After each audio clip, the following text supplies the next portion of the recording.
முற்றம் பத்திரிகையினுடைய 15வது ஆண்டு விழா. போன மாதமே எனக்கு தொலைபேசி, நீ வந்தே ஆகணும், அமைச்சர் வர்றாங்க, பாலர் கஸ்பார் வர, நம்ம ஐயா தமிழ் தொண்டாற்றுவதற்காகவே ஐயா ராமச்சந்திரன் தொடர்ந்து ஏதாவது கூட்டம் மூடணும், ஏதாவது ஒரு நிகழ்ச்சி நடந்துட்டே இருக்கும். எப்படியாவது தமிழினத்தை மீட்டு விடலாமா என்று பல போராட்டங்களுக்கு மத்தியில் அவரும் போராடி கொண்டிருக்கிறார். இது நல்ல நிகழ்ச்சி. இந்த நிகழ்ச்சியில பத்திரிகை அறம் என்பதை நீங்க கொஞ்ச நேரம் பேசணும் அப்படின்னு தளபதி என்னை கேட்டுக்கொண்டார். ஒரு நாடும் நாட்டு மக்களும் தட்டி எழுப்பி ஆட்சி மாற்றத்தை நிகழ்த்தக்கூடியது ஊடகங்கள், பத்திரிகை. காரணம், அரசியல் விழிப்புணர்ச்சி ஏற்படுத்துவதற்கும் சமூக மாற்றத்தை ஏற்படுத்துவதற்கும் தந்தை பெரியாருடைய கூட்டங்கள் தான் தமிழ்நாட்டில், இந்திய அளவில், உலக அளவில் மிகப்பெரிய சமூக புரட்சியை கொண்டு வந்த ஒரே மாநிலம் தமிழ்நாடு தான். தந்தை பெரியாருடைய 94 ஆண்டுகள் உயிர் வாழ்ந்தார்.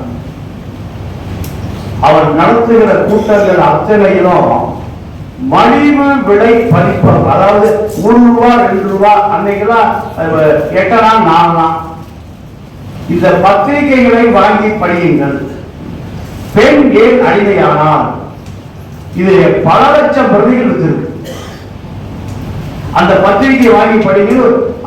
பத்திரிகையாக மலிவு விலை பதிப்பகம் அச்சிடப்பட்டு 4 8 இதையெல்லாம் அரை மணி நேரம் பேசிவிட்டு தான் பேச ஆரம்பிப்பார். இன்னும் 2400 வோல்டேஜ் மின்சாரத்தை தேக்கி வைத்திருக்கிறார். இந்த சமூக மாற்றம் அவருடைய 4 8 பதிப்பக புத்தகத்தில் தான் வந்தது. இன்னைக்கு இளைஞர்கள் சந்தேகத்தை கூகுள் பிச்சையிடம் தேடுகிற பொழுது கூகுள் பிச்சை என்ன வைத்திருக்கிறார்? பெரியாரை தான் வைத்திருக்கிறார். பெரியாருடைய புத்தகங்களை தான் வைத்திருக்கிறார். ஒரு சிறு வார்த்தை நீங்க சமூகத்தையே புரட்டி போட்டுவிடும். குடியரசு பத்திரிகை, அவர் விடுதலை பத்திரிகை, கடைசி காலத்தில் கூட அந்த பத்திரிகையில் எழுதுவதை அவர் விடல. கண்ணில் இருக்கிற லென்ஸ் போச்சு. லென்ஸ் போன கூட கண்ணாடி போட்டுக்கிறார், கண்ணாடியும் லென்ஸ் போயிடுச்சு. லென்ஸ் வைத்துக் கொள்கிறார். பழைய படத்தை பார்த்தீங்கன்னா தெரியும், கண்ணுல லென்ஸ் இருக்கு, கண்ணு கண்ணாடியில லென்ஸ் இருக்கு. அதை விட லென்ஸ் வைத்து தான் படிப்பார். இது அவர் என்ன கொடநாட்டு எஸ்டேட் வாங்கறதுக்கா படிச்சாரு, இல்ல சிறுதாவூர்ல ஏதாவது கட்டடம் கட்டுறதுக்கா படிச்சாரு? இந்த உழைப்பெல்லாம் இன்னைக்கு ஏதோ பெயரளவில் பெரியார் என்கின்ற ஒரு விஷயம் ஓடிக்கொண்டிருக்கிறது. இந்த இளைஞரிடம் பெரியாரை கொண்டு போய் சேர்க்காதவருடைய விளைவுதான் நம்முடைய அரசியல் சினிமா தேட்டர்ல போய் நிற்கிறது, பனையூர்ல போய் நிற்கிறது. இந்த அரசியலை எப்படி மீட்டெடுக்க போறோம்? தந்தை பெரியாரை எப்படி மீட்டெடுக்க போறோம்? காமராஜருடைய உழைப்பை எப்படி மீட்டெடுக்க போறோம்னு தெரியல.